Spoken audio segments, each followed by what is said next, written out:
Hey, good evening, everybody. Listen, happy Wednesday. I need you all to do me a humongous favor. That is, before we get started, before we get into the thicket of this amazing conversation that we entitled, I Need to Talk to My Pastor and the Psychiatrist. And I'm excited to have Dr. Natasha Stewart. But before she come on, I want to make sure we set the groundwork. And that is, this, I believe, is an imperative, a conversation that is needed amongst our community, amongst our people, something we've been dealing with for years that is taboo as we talk about it from a male perspective, a female perspective, from a father, mother perspective. And what befitting time to have this conversation going through a pandemic, not only going through a pandemic, but dealing with policing and dealing with all of the other things that our nation has to deal with, and importantly, what we have to deal with as African Americans. So I thought it was necessary to have this conversation tonight. Before we get into it, please, whatever you do, please refrain from using profanity and all of those things in the comment section. But I want you to prepare your questions. I want to really dig into some of these myths and things that people have said concerning mental health. May is Mental Health Awareness Month, and we are extremely excited about it. And what better way to end this month by talking about it in great detail. Tonight, I really want to make sure that the line is not blurred between psychology and theology, that we understand that all of them have their proper perspectives and their proper place in all of our lives. And we are not competing to see who can counsel or who can help one another. But if we collaborate and collectively work together, then we can make our communities healthy. Listen, so I want to take this opportunity and bring Dr. Natasha Stewart on, who serves as the director of the Center for Counseling and Behavioral Health at the Potter's House under the leadership of Bishop T.D. Jakes. She's also an inspirational speaker, advisor, life coach. She has every degree that you want. Is that right, Dr. Stewart? Yes. Good evening. How are you, Pastor? Good evening to you. And she recently received an award, the Presidential Volunteer Award of the Year in 2019. By the way, congratulations, Dr. Stewart, on all of your achievements and your two kids, which you are proud of, and all of the people that you've helped down through the years. We are excited to have you on this evening to really try to tackle some of these issues around mental health. And one of the reasons why I wanted to make sure we had a professional licensed psychiatrist is because I understand in the Bible, 1 Samuel chapter 13, that Saul got in trouble trying to do another person's job. And one of the things that we often fail to realize that everybody have their own lane, everybody have their own expertise and has mastered their own craft. So I thought tonight, I started to sit on the couch actually, so I could get mine in too, but I thought it would be beneficial to our community and our people to try to talk about getting over these various barriers and things of that nature. Dr. Stewart, if you want to take a moment and introduce yourself to everybody that's on all of these platforms and tell them, I know I said it, but go ahead on and tell them who you are. Mm-hmm. Well, thank you for having me, Pastor Everett. I'm so excited to be here. And when we were talking, I was excited because this is a conversation that needs to start in the church, in the faith community. So thank you for being a groundbreaker and this conversation, because in this time, and I know I'm supposed to be introducing myself. No, you're good, Doc. But in this time, pastors, leadership needs support. And where does the shepherd go when it's feeding? So they don't be on the sheep. And so I invite you tonight, whether you're a pastor, whether you're a leader, you could be the priest of your home, whatever title, whatever role you're in, please jump in, join the conversation, ask your questions. I am very transparent. I'm very open. I'm very honest. And I want to talk because that's the only way we can confront these issues. If we talk about it, put it on the table. So I'm excited to have this conversation. As the good pastor said, my name is Natasha Stewart. I am the director for the Center for Counseling and Behavioral Health in Dallas, Texas, under the leadership of Bishop T.D. Jakes. I have the distinct pleasure of running that full service center. And one of the things I love about our center is that we do not charge for services. So you're to see a professional, either a master's level or PhD level clinician, and we do not charge for services, and we do not put a cap on services. And right now we're offering virtual services, so there'd be no gap in coverage. So if you need services, please, if you live in the state of Texas, we have some other options if you live outside the state of Texas, but please reach out. Feel free to hit me up. I'd love to hear from you. I'd love to answer your questions tonight. I've been in the field for over, I hate to say this because then I date myself, but over 23 years. Over 23 years. So you're getting 23 years of experience here. And I love what I do. I'm passionate about what I do, and I'm here to serve. Thank you so very much, Doc. I appreciate it. And before we end tonight, I want you to give all that information to everybody that is listening, because tonight we also going to provide an entire list, a link for people to get as much resource as they possibly can, whether it's videos to watch or whether it's services local or service nationally. So thank you so very much for that. Doc, let's jump into the conversation. I've had the privilege of not only preaching for 22 years and pastoring, but I had the privilege of starting and organizing 3 outpatient mental health facilities. So I'm familiar with a lot of the terminologies and Magellan and all of these different confidentiality, HIPAA and all of those things, right? So, you know, I really want to dig into it. But first of all, I want to talk about some of these barriers that has been a part of the mental health progression and the development across the world. I read recently the article briefly about the various barriers that you had to address in Dallas. And let's talk about those particular barriers that has become universal and generic to every person, to every male and female, boy, girl, poverty stricken, or those who have some money. Let's talk about some of those barriers that we're facing today. Some of the barriers, there's still a huge stigma around mental health. Wow. People don't really understand what it is. So I want to give a quick little definition that's simple about mental health, because when we talk about mental health, somehow we don't think that includes all of us. All of us have mental health, just like all of us have physical health, okay? Whoa.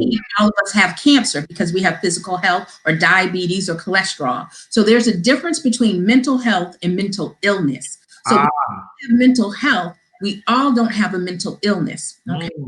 Mental health is how you relate to the world. And the way I put that is how you live, how you love, how you laugh, how you play, how you work.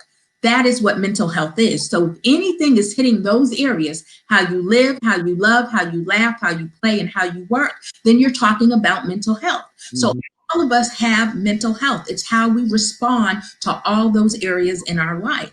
And just in this pandemic alone, all 5 of those areas have been upset and have been traumatized in some way, some form. Wow. Make adjustments. So when we're talking about mental health, it's not a us or them, it's all of us. Wow.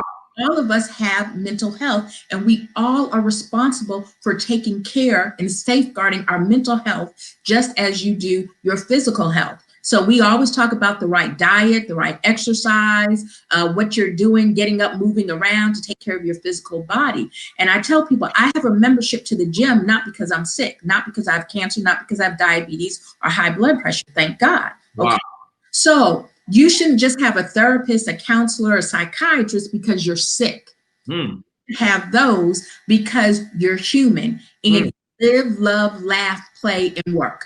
And I need a safe place to talk about what's going on in my head, how I'm feeling, how I'm relating, how I'm perceiving what's going on around me. If we take what's going on in the news right now, here we are in the midst of COVID-19, and we have yet another case of an African-American male being utilized and murdered by police. So does that affect how you live? Most definitely. Does that affect how you love? Most definitely. Does that affect how you work? Oh, yes. So do you see how your mental health is not some nebulous thing? Mental health is your real everyday, how I relate to the world, how I see the world, how I perceive the world. And so we have to safeguard, because I love what you said about Saul, is that he got in trouble for doing somebody his job. Yeah. And a lot of times we won't do the job. We won't do the job that we're assigned to. God told us to take care of ourselves. Yeah. And times he said our body is the temple of the Holy Spirit. We need to take care of that. That includes my mind. Yeah. Yeah. How I have relationships. One of the first things God did is establish relationship. Yeah. Yeah. Yeah. All of that is mental health. And so we need to take care of it, and we need to be proactive, and we need to talk about it. And one of the reasons, again, Dr. Stewart, that we wanted to really address some of these pieces and go back to that Saul piece, because I think honestly, and let's use some of these terminologies that you all use, and I think a lot of times church has become some people coping mechanism, right? Yeah.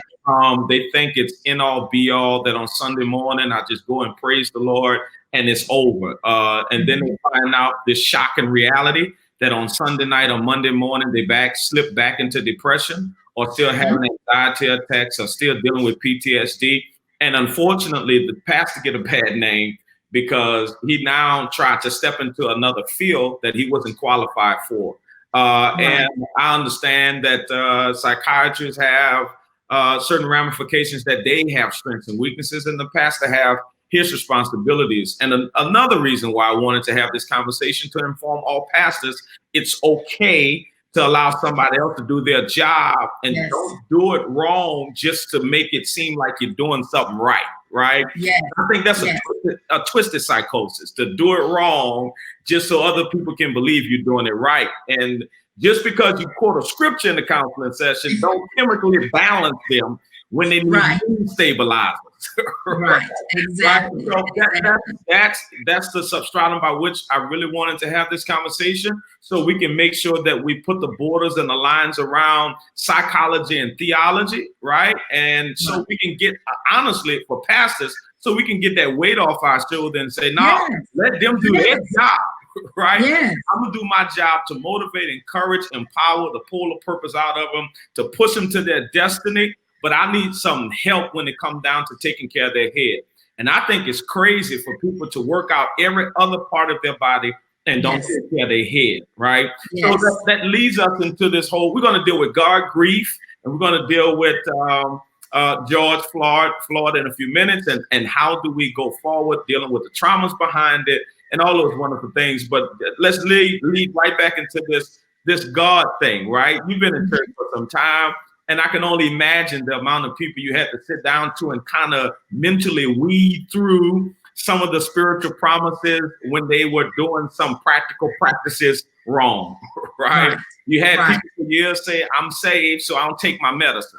Right. Come on, let's talk, right? I go to church, I'm on the usher board, God gonna heal my mind, I'm not gonna take this pill. And in essence, now the children suffer because the mother is chemically imbalanced, or the wife suffer because the father can't stop putting his hands on her because he's dealing with bipolar, right? So all of these things are, to a great degree, to weed through all of that. What you say, Doc? Come on, talk to me. I should have sat on that couch. I know I should have. Well, you're right. And I hope this liberates pastors. They don't have to do this, that the body is equipped with spirit-filled believers that also have a background in mental health. We have the education and the training. And so we shouldn't be at odds. And if I think it like this, in the faith community, Bishop T.D. Jakes is one of the greatest preachers, pastors of our time. Yes, he is. Right? Yes, he is. He had the foreknowledge or the foresight to establish a full service counseling center and employ. We're not volunteers. We are employed paid staff. Wow. Staff at all the locations. Wow. Address the needs. And he will get up and say, yes, I'm going to preach this Sunday and I'm going to give you the word. But what I want you to do is follow up with the counseling center. Yeah. There are times when you're instantaneously delivered from something. Absolutely. And we believe that and we want that. But there are other times, more times than not, it's a journey. It's a process. And you have to learn skill sets, and you might have to take medication to help you and to balance you out. And this is not talking about your position in God. It's talking about your condition. Wait now, Doc. I'm I'm like a wordsmither on the backside of this, and when you say something like that, it shoots something through the left side of my body. I don't know why on the left side. Maybe I need to see a medical doctor for that. But do that one more time. That just got me happy. We're not talking about your position in Christ. We're not talking about your position. You're saved, you're sanctified, you're filled with the Holy Spirit. That is your position as a child of God. That is secure. But now we're talking about your condition. And break that down. Your condition is affected by what's going on in the world, going on in your body, a chemical imbalance. So that's your condition. And so we can't get the two confused. Your position is stable. It's just thinking about like a husband. Okay? His position is head of the household. That is his position. But his condition may be, I don't know how to do this. I haven't had any of fatherhood or husbandhood. I don't know how to do this, but my position didn't change, but my condition needs help. So you can be a married man, but don't know how to do marriage. Wow.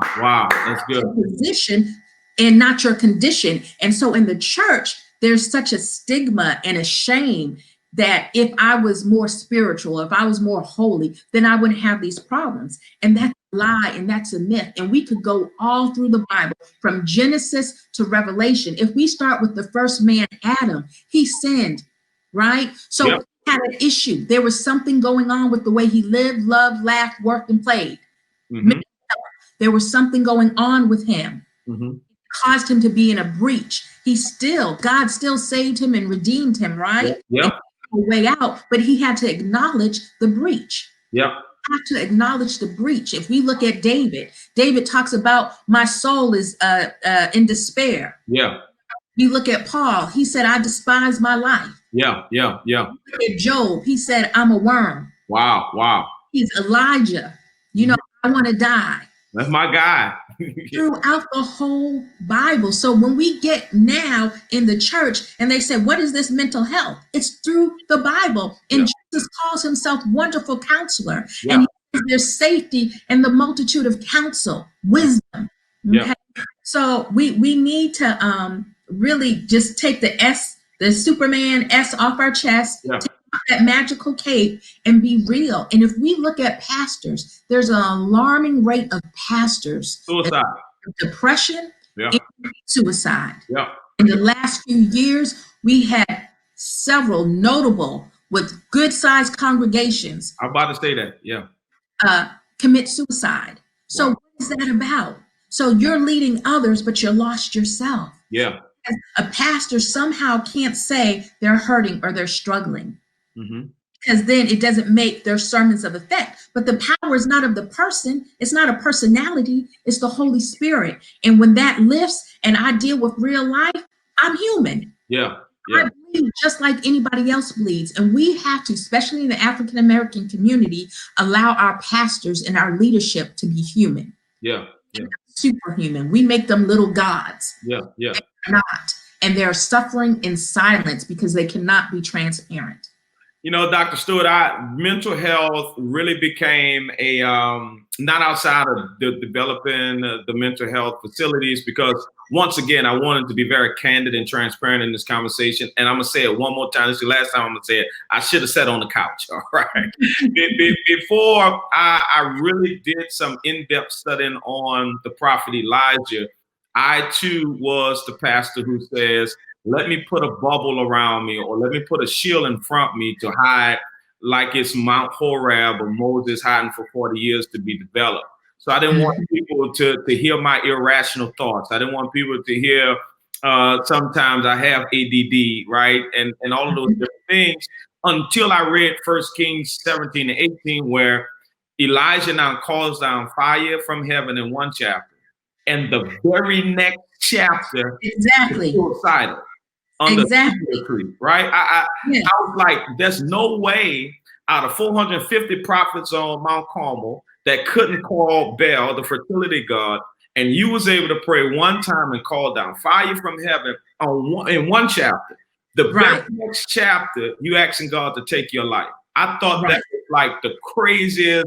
And he's suicidal. And look how God dealt with him. What did God do? He said, rest. And get something to eat. Go right back. That's right.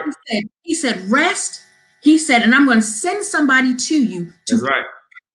That's right. that food. So sometimes in that instance, it was some morsels of Yeah. food. Sometimes he be sending you to a psychiatrist, a therapist, Yeah. because you need to rest and you need somebody to feed you. Mm-hmm, mm-hmm. So, and there's another thing with pastors, they don't rest. Wow. They don't take a day off. They work 7 days a week. Yeah. Let me go get on my couch. Yeah. Go ahead. So they need to rest. And God didn't tell him, reprimand him and get on him. He said, eat and rest and restore and renew and then Wow. carry on the work. And I relate that. I was married for 18 years and got a divorce. And I was working for the church. I've been with the church for the last 13 years. And I grew up in a very staunch apostolic background. And so my theology was God hates divorce. How am I going to do this now? I work for a major ministry. I'm a counselor. I'm counseling other people, and I'm getting emails, letters, cards, telling me what a great counselor and how much, I help them, but I can't help myself. Whoa, wait. Let me put my hand up like I'm in class. Slow down right up in there. That's a big pot of water you about to drive through. So the counselor couldn't find the help she needed in a very tough season, right? In a very tough season. And then who do you go to when you're the director of the counseling center under the tutelage of Bishop T.D. Jakes and say, I'm struggling in my marriage? Mm-hmm. Struggling. Now we're at the divorce stage. Mm-hmm. Who do you go to? And we were at Women Thou Art Loose in Atlanta in 2012. And I was go on stage, and they had billed me as the relationship expert, and I'm about to tell 30,000 women how to do relationships. And 4 days after that event, I was getting a divorce, and I started crying because I said, God, I can't do this. I said, I'm a hypocrite. I'm a phony. What is that? Wow. And God spoke to me in that moment, and that's why I love him and why I'm a person of faith. He said, Natasha, you're treating your life like it's a period, like this is defining you and this is the end. He said, I'm treating it just like he did with Elijah, a comma. He said, sit down, regroup, refresh, renew, and then carry on. Wow. Work in your life. And I found when I share that moment with people, I get the most response from people when I show my scars and say, I've been hit too, even as a counselor. And God spoke to me in that moment. He's saying, you're acting like a dentist can't have a toothache or a doctor can't have a cold. Now wait now, Doc. Now you ain't gonna come on here and just be good. Do it again. So the dentist can't have a toothache. The doctor can't have a cold. Well, that's true, because I always wonder if you ever get sick, by the way, but go ahead. Right. And so all of us, it doesn't matter our profession. Once again, I'm not talking about my position. I'm talking about my condition. Condition at that time was hurting and broken. And so I had to do what I tell my clients to do. And counselor went and got into therapy. Wow. Went and laid on somebody's couch. So I'm very transparent, because a lot of times when people see people on platforms or stages or mic in your hand, you think their life is so great and so wonderful. I was before 30,000 women in the main auditorium. I think another 8,000 in the overflow. So about 30,000 women, and woo, and did an amazing job. But 4 days later, I was in divorce court. Wow. Yeah, so do you not think that affected my mental health? But that's why we have to talk about it. And that's why I share my story. That's why I'm transparent, because so many people are struggling and they think they're the only one. 1 in 5 adults will experience a mental health challenge. 1 in 5. So if you think about your pew on a Sunday morning, that's 3 to 4 people, depending how big your row is, that is going to have some type of struggle with mental health. Wow. And not all of us have mental illness, but we do have situational challenges that cause us to ponder, especially when we're people of faith. Where is God? Why is he silent? Why am I going through this? Maybe it's me, because we won't blame God, right? Because we say he's great and he's wonderful, so it must be me. Wow. We need somebody to talk to about this. Wow, one in five adults will struggle with mental health. This is impressive. Listen, if this blessing your life like it's blessing mine, I wish I had a notepad right here, Doc, so I could just. If this blessing your life, please share it. Drag some of your friends and coworkers and all those individuals in. Send your questions. We're gonna get to your questions, but Doc, I want to drop into another department which is huge in our community. You know we are disproportionately affected by everything that happens in the United States of America. Job loss is one of them, and many other things. Right? There's some things I pulled up about grief, and we can talk about how grief. I like to talk grief, guilt, all of those different verbiage, and you can separate it whenever you get talking how that grief immobilizes us to be our best selves, right? One person one time, a psychiatrist told me, he says, it's better to let it out the right way than to act it out the wrong way. And he told me that is one of the essential principles as it relates to how to deal with grief.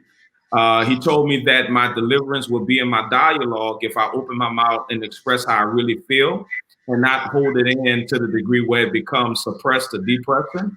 And he told me about the grief. So we know it's painful. We talk about vulnerability in our conversations and being able to really, really talk about it. Here's something that I pulled up that I thought was fascinating. The Grief Recovery Institute said the hidden cost of grief in the workplace, it is contributed to death of a loved one, divorce, family crisis, financial loss, death of a family member, or even the loss of a pet, right? Yes. And I tell people all the time, grief, whatever that is in your particular world, anything can trigger that if you experience loss in any degree. It could be a loss of money. Yes. You start blaming yourself, well, I always lose. But here's some other pieces that they talked about grief in the workplace. They said employers spend $100 billion every year contribute to grief in the workplace because of unproductivity. Yes. Because people are dealing with so much grief in the workplace, they're not producing at the same level they was before. So therefore, they're spending extra money. They say the vast majority of alcoholic relapses trace back to grief. Mm. Right?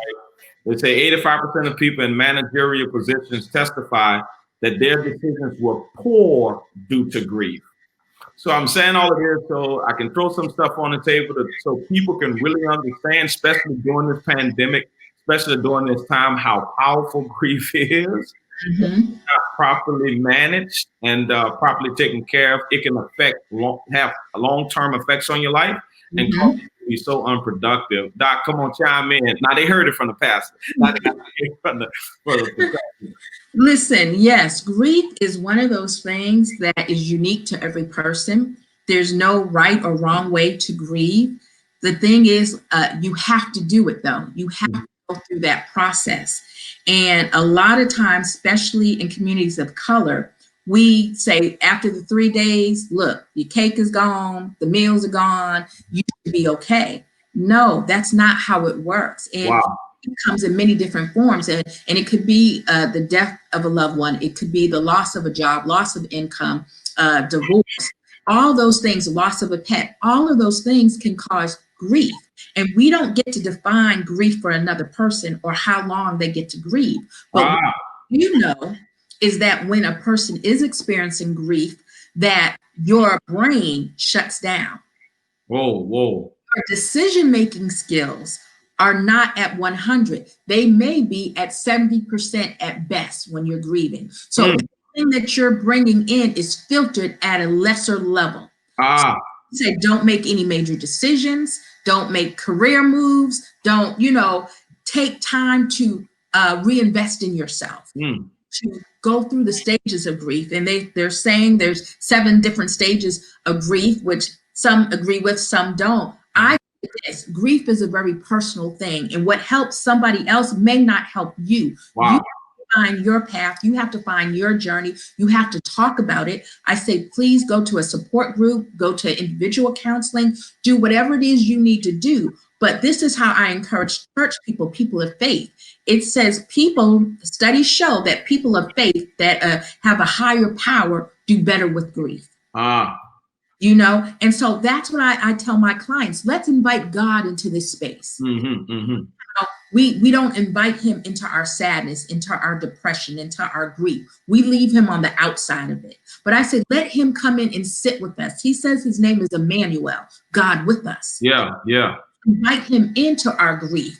And so we can manage our grief and we can go through. And it's that going through the valley of shadow of death. We got to go through it. But I fear no evil, for you are with me. Your rod and your staff, they're going to comfort me as I walk through this valley, as I walk through this grieving process. You are with me. So grief is a real thing. And right now with this pandemic, it's added, I say grief 2.0, because there are people who cannot even be with their loved ones because of COVID-19. So right there, Doc, don't go nowhere. We're going to get to some questions and throw it out there so we can really address them in enough time. But right there, first, let me say this, Doc. I have to say this to Dr. Pastor Norman Francis. He experienced COVID-19 and he's watching us tonight. He is one of our pillows in the city of New Orleans. So I want to give a shout out to St. Stephen's Baptist Church and Dr. Norman Francis. But right where you are, what is the percentile, if we know it offhand or not, or if it's even something quantifiable, about those who start what we call dual diagnosis during the process of grief? And you know that many people come and they have dual diagnosis. They not only have PTSD, but they deal with alcoholism and they deal with drugs, and some are sex abusers, some deal with domestic violence, and because they have some unanswered, unfiltered circumstances, they then turn to something else to cause them to be alleviated from whatever pains they're dealing with. How many people, or the percentile, if it's even something that's recorded, that actually come out on the other side of the grief process, if they ever come out, that's dealing with a whole nother struggle, right? Well, see, they don't deal with the grief, and what they do is they stuff the grief, and then they may turn to alcohol or pain pills or some other addictive behavior to self-medicate. Wow. We're a nation that loves to self-medicate instead of dealing with the real issues, and we do that in society. We self-medicate, but we don't deal with the root cause. And if don't deal with the grief, then you're going to find something to supplement, because the human mind, the human condition is looking for a gap filling. We don't like spaces. So if there's a hole that grief is creating, if I don't deal with that grief and find a productive way and a positive way to replace that, then I go to self-destruction. And I'm going to fill it with alcohol, with sex, with drugs, with pornography, with all these other unhealthy coping skills. Wow. I'm just looking for a relief of the pain. And that's what I say when people commit suicide. They're looking for relief. They're not trying to hurt their loved ones. What they're trying to do is stop the pain. So we have to go to the root cause. What is causing the pain? And talk about it. And the thing is, when you're talking to people with grief, they feel like, but if I let this out, it's going to overwhelm me. So they try to manage it. But then it can turn to depression. It can turn to anxiety. It can turn to substance abuse. It's not going to overwhelm you. It may feel like you're going to get caught up in the storm, but it's not going to overwhelm you. You're getting an umbrella. Stand under that umbrella, and we're going to hold on to it. And it might even blow up. You know how your umbrella blows up in the storm? Yeah. Okay, we're still going to hold on to this umbrella. And that's why I say have accountability. Have a therapist, have a counselor, have a pastor, somebody who can hold you accountable and check in on you. Say, how are you doing? What are we doing? Where are we moving along? I will say this, Doc. Somebody asked a question. Let me throw a question out there. We can throw them in there to mix it up, because I don't want to pass this up without asking a question, because it's right dead on, probably in the beginning of our conversation. Kristen Mullen said, has our community made it too taboo to perhaps admit we need to counsel or our conditions? Most definitely. Most definitely. Okay. Yes, historically and culturally, it is taboo within the African-American community and within the faith community. So if you're African-American, you already have the stigma of strong Black people. We're strong Black people. We rose up from slavery. So now you depressed, get over it. Right. Right. So somehow we see that as a weakness or a taboo, or that's for them. The white people talk about counseling or depression or anxiety. We don't have time to deal with all that. Okay. Then if you're in the faith, so if you're African American, then you go over to the faith community, they say Jesus paid it all. Yeah. So now you have a double whammy. You're not black enough and you're not spiritual enough. So, so you don't say anything, so you suffer in silence. So we need to remove the taboo. Depression, mental health does not discriminate. We all have it, and we all have challenges. And the more people talk about it and expose it, then people realize I'm not alone. Wow. No. Wow. One of the things that, and I guess that's the psychiatry, let's deal with some pastoral pieces, and it's opportunities like this, it's platforms like this. I discovered that people lack, not just because of the absence of knowledge or the lack of knowledge. I believe also our community suffer because of the rejection of knowledge. And that is platforms like this. People really don't take it as serious or informational to really start looking at it from a different lens and out of a different lens. And so that taboo, that scar, that crack, or whatever it is that they have, they now take it for the rest of their lives, right? Not only that, but I think primarily that when we start talking about our communities not embracing it, it is the embarrassment. Like you said, it's for the white people. It's for him. Oh, he crazy. I ain't crazy, right? Right. So for somebody else to know that you're wrestling with these things, it is almost to them embarrassing. And you do know Black people don't like to be embarrassed. Right. Whatever you do, you know what your mom says. You embarrass me in this store, I'm going to show you off in this store, right? So we don't like to be embarrassed. And not only that, but I heard Bishop Jake say this one time. He said men are, and I guess let's shoot to the men just for a few seconds, and then we're going to go to the adolescents. But for the men, we are so masterful in hiding our emotions that we can be mad with you, take you on a trip, buy you jewelry, buy you new clothes, do everything with you, and you'll never know. And you've already checked out. I thought that was like, what? Talk about that just a little bit, Doc. And then we'll get to the adolescents, because somebody's saying, how do adolescents really process that, and what help do they really need? Doc, what you say? Yeah, men. I love men. But you're taught from very early on, you're socialized not to have feelings. Things that are acceptable for a male is anger and joy. And that's it. As a male, you should be strong, silent type, and you don't talk about your feelings. And such a taboo and such a society construct that hard for males to break through that. And so you don't talk about your feelings, you don't process your feelings, and you get in trouble when you're the only voice you hear. Wow. Wait, Doc, we just started this from the beginning of this conversation. Sometimes we got to take a break. Say that one more time. Just one more time. That's all I need. One more time. When you're the only voice you hear, you're in trouble, because if your perception is skewed, then all your information is off. If you have self-defeating thoughts about yourself, that I'm ugly, I'm bad, I'm no good, I'm worthless, I'll never achieve, and those are the tapes, and you never tell anybody that I'm struggling with self-esteem, I'm struggling with how I fit in this world, I'm scared, I'm afraid, I'm anxious. All those tapes are playing, but nobody knows it. And so you wear this mask of strong, silent type, and everything is okay. And that's how you learn how to deal with life, but it's unhealthy. And that's why Black men have the highest rates of stroke, highest rates of diabetes, highest rates of heart conditions. In the African American community, our physical health, because we hold it in our bodies. When you're anxious and depressed and angry, you hold all of that in your body. That's why mental health and physical health are related. It's not either or, it's and and with. And so our Black males do not. I remember I have a son, he's 21 now, but I remember when he was growing up, his dad, well-meaning, said, man up, don't cry. And I said, don't teach him that.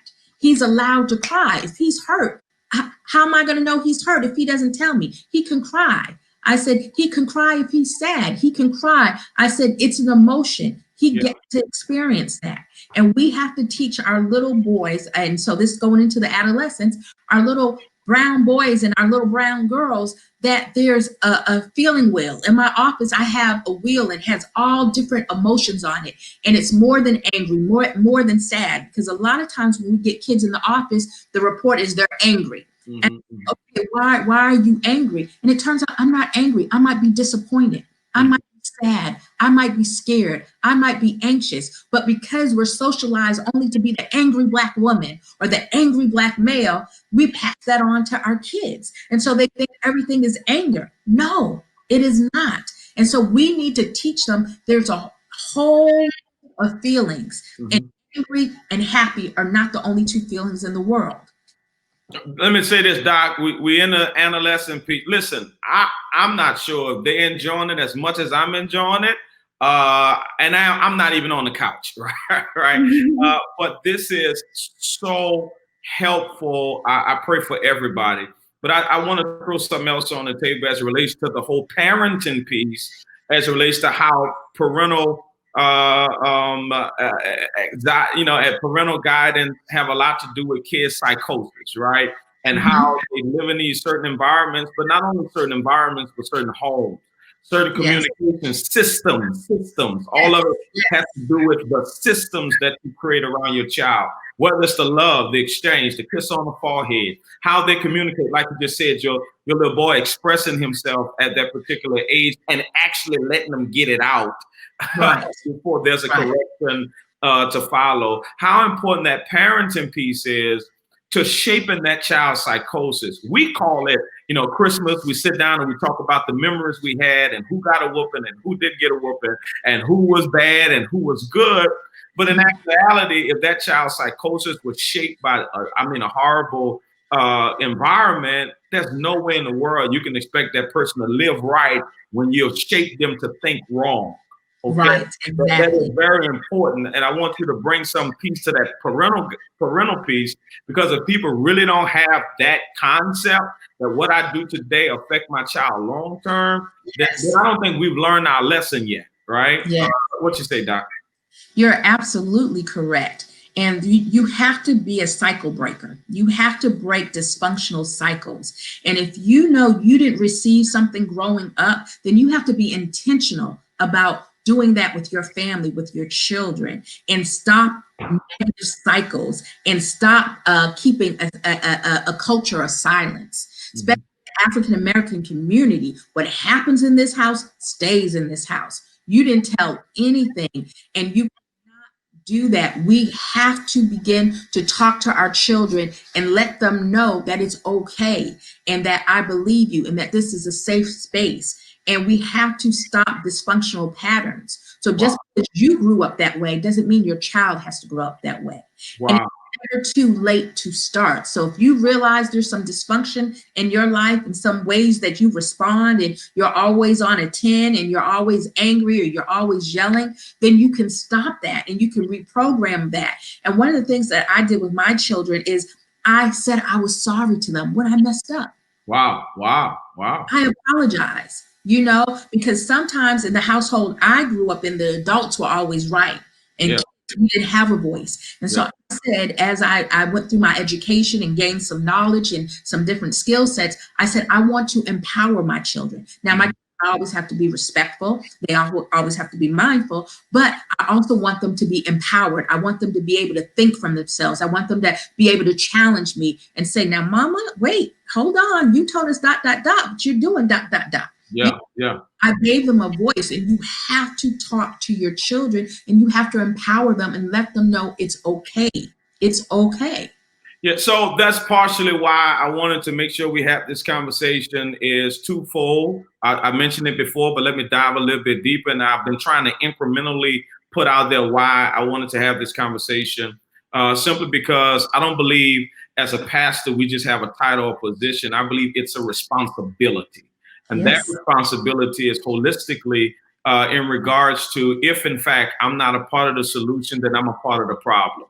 We are in some great shape, form, or fashion the only liaison that can differentiate between what is right and wrong and to filter what our churches need, when they need it, and how they need it. And can I tell you something right there before you continue? I do not want to, the role of a pastor is so crucial in the African American community. Yeah.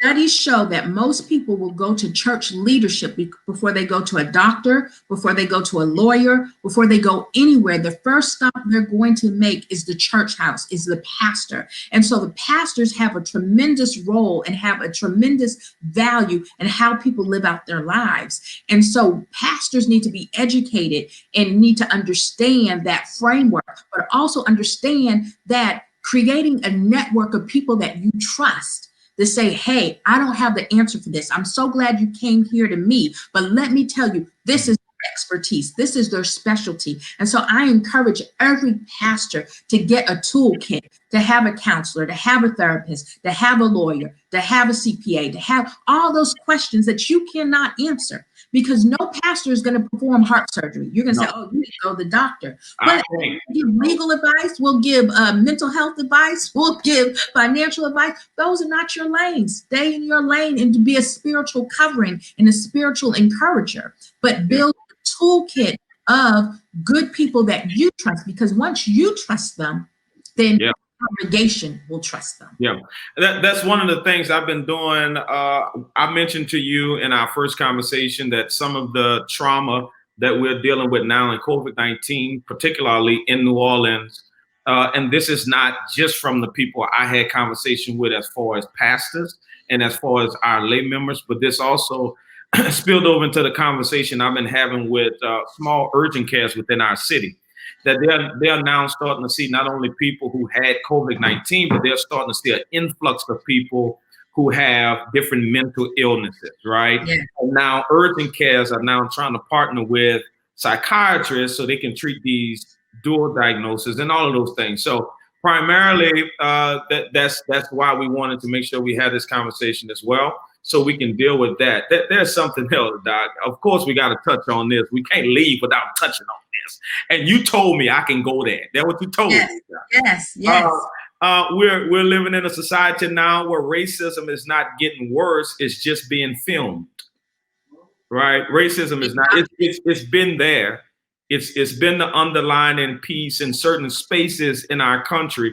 I remember working at a specific job, and they told me not to go in a certain place down there in the bayou, right? Because they say they don't like us down there. So it's not worse. Now we're starting to see more footage. Exactly. So I guess we could deal with it in two forms. How do we deal with it from a national, because riots is going on and everybody's in a frantic going and all these different things. How do we deal with it from a male perspective? Because I think that's a good group of people, a great group of people that we need to start addressing.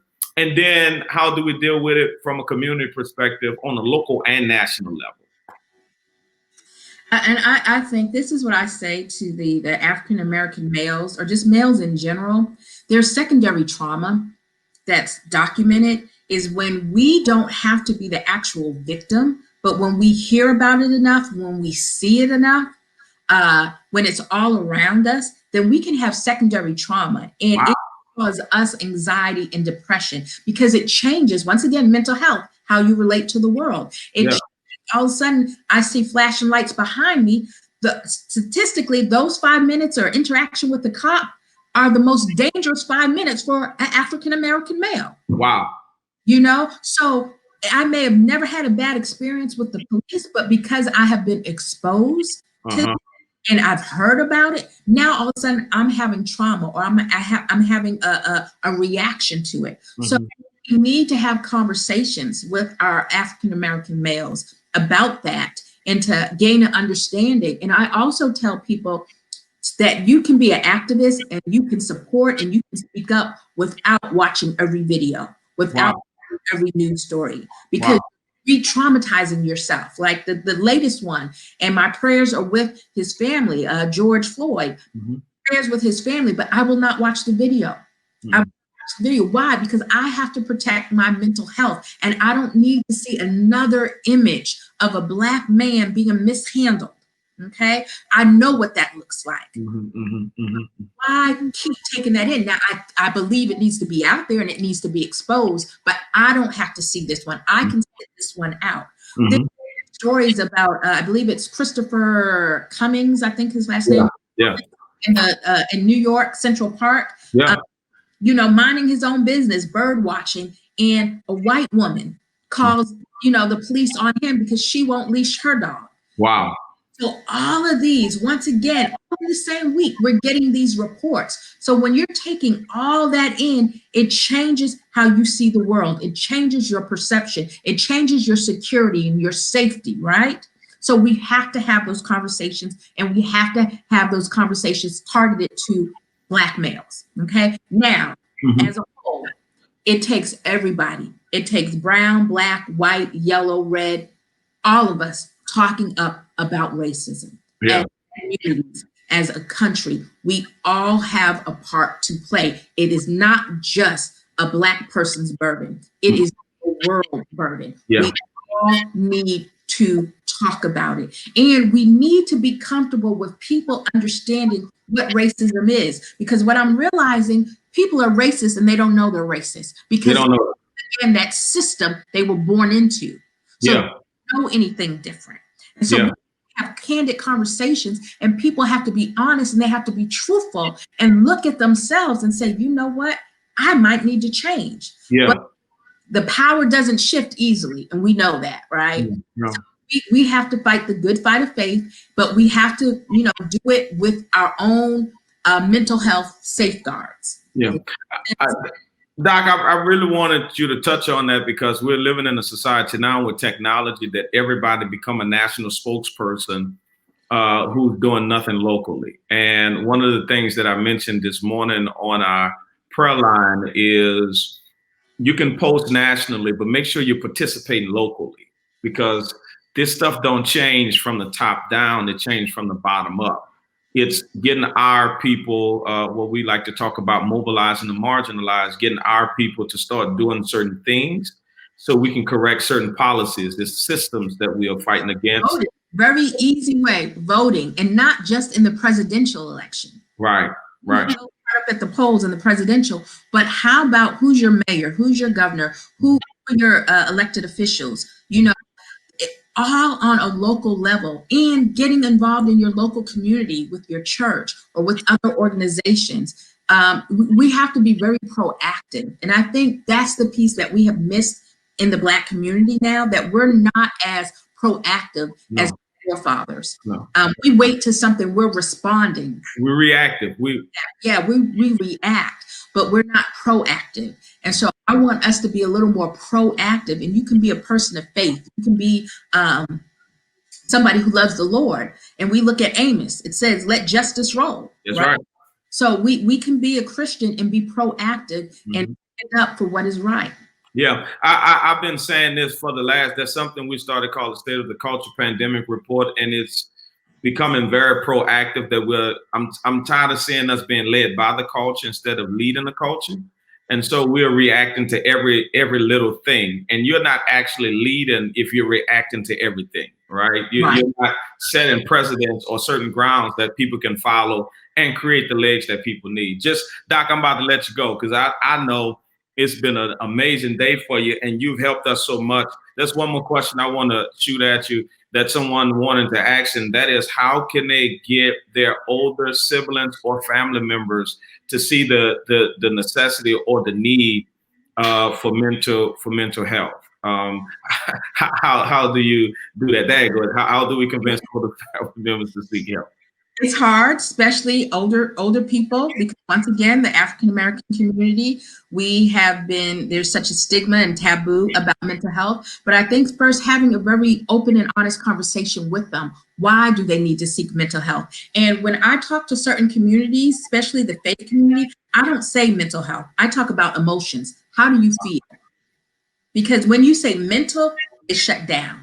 So I don't make it about a mental health or crazy. I say, how are you feeling? And this is why I'm concerned. I've noticed this behavior. I noticed this pattern. Have you noticed that? What do you think about that? Well, can we go together not just me telling you to go, but can we go together? Talk to somebody.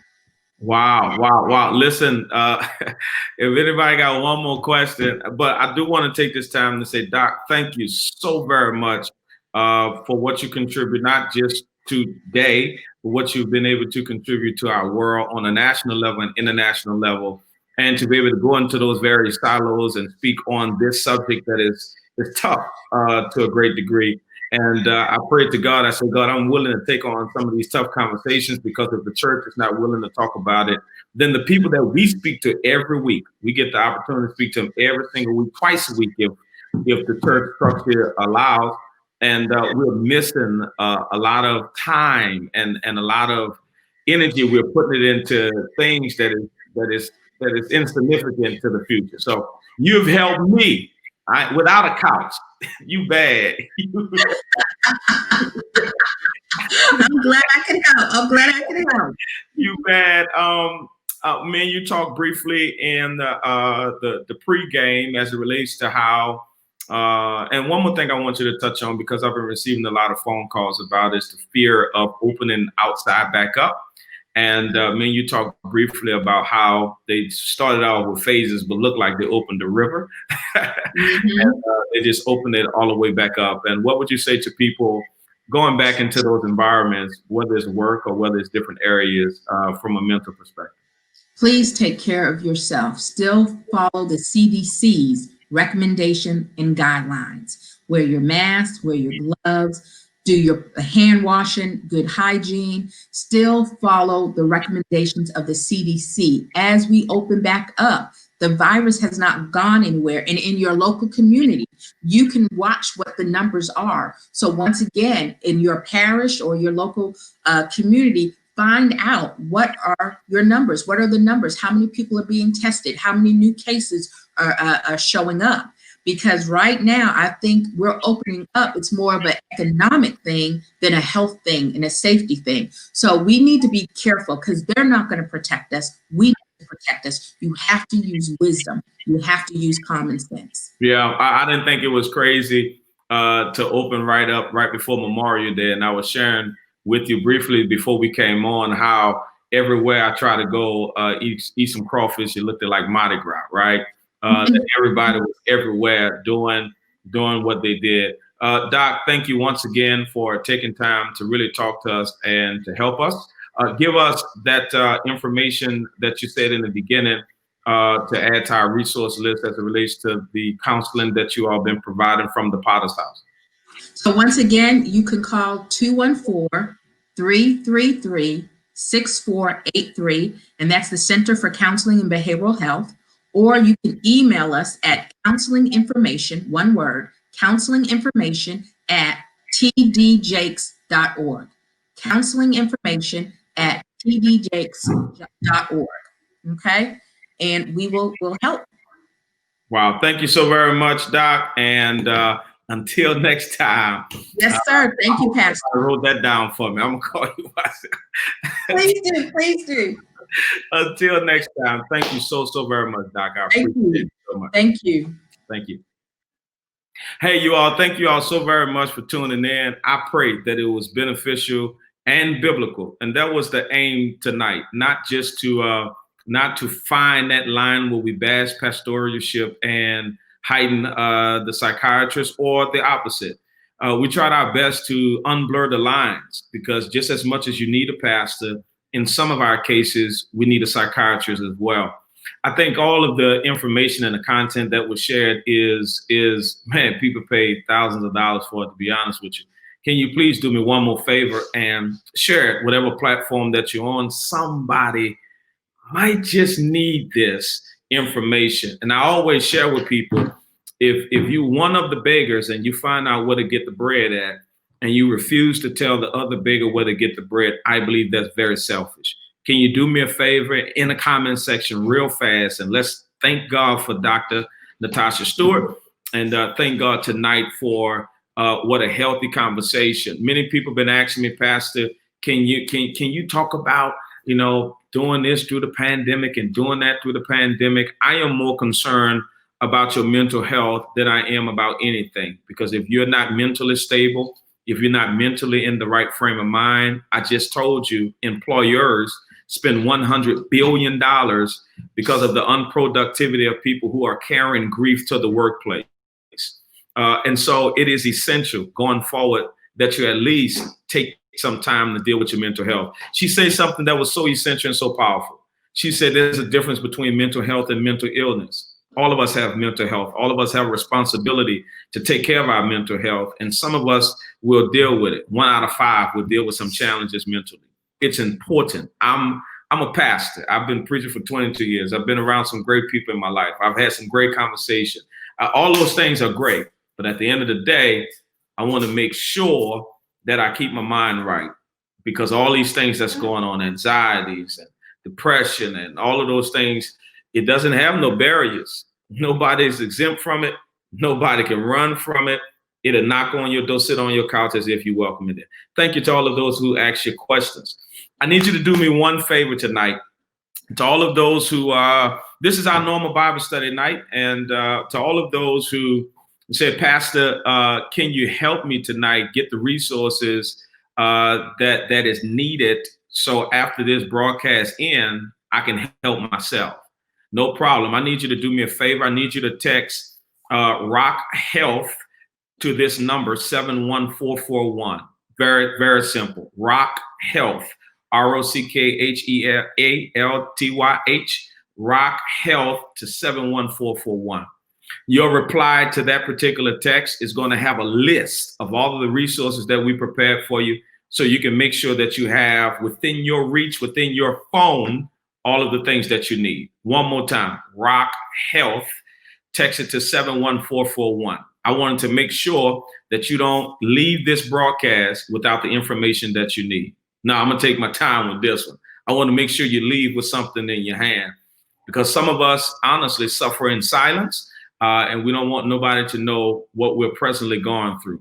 But I want to say this one more time, that your deliverance can be in your dialogue, that you opening your mouth and expressing how you really feel can be the liberation that you need for the next season of your life.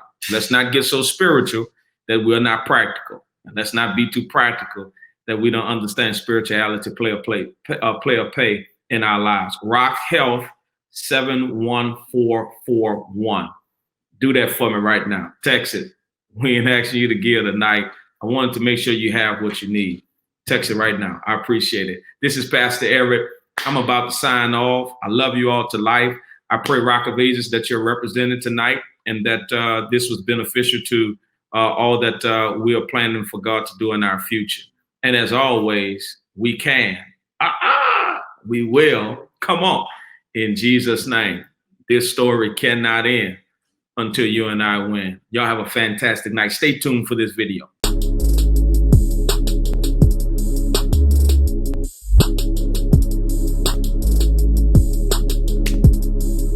Yo, what's up? This is Pastor Eric, and I thought I heard it all before. No, serious. Hey, listen, I am excited about what's going on at Rock of Ages. No, I'm really excited. I wish I could pass all of this energy, this positive air to you today. But I really want to pause and really challenge you to join us on YouTube. Subscribe to our YouTube channel, Rock and Nola. Set your notifications on Facebook so you can follow us. Because honestly, come on, truthfully, we've all come to this conclusion that it's okay to admit that we're not okay. We're living in a world, man. Things are just moving fast. Fraudulent acts happening all over the world. I get so many spam likely calls. It's crazy. The economy is questionable. Things are happening. Information feel like it's suffocating.